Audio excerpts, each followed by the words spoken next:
దివ్య పథంలో కష్టమనేది లేనే లేదు. దృఢ సంకల్పము, దానికి తోడు చెక్కుచెదరని ఏకాగ్రత అవసరం అంతే. మీరు సాధించదలుచుకున్నది మీకు దగ్గరగానే ఉన్నదని కనుగొంటారు.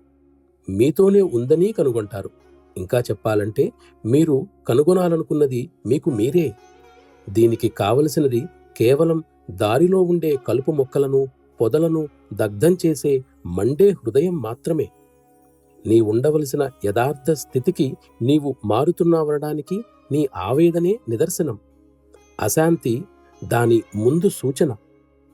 ఈ అశాంతే అభ్యాసిలోని చక్రాలు విచ్చుకోవడానికి ఎక్కువగా దోహదపడి మార్గంలోని ఆటంకాలను తొలగించి తద్వారా అతని పురోగమనానికి సహాయపడుతుంది. నా హృదయాంతరాళంలో నుండి వచ్చిన ఈ మాటలు మీ అందరిపైన తగిన ప్రభావాన్ని కలుగజేయుగాక.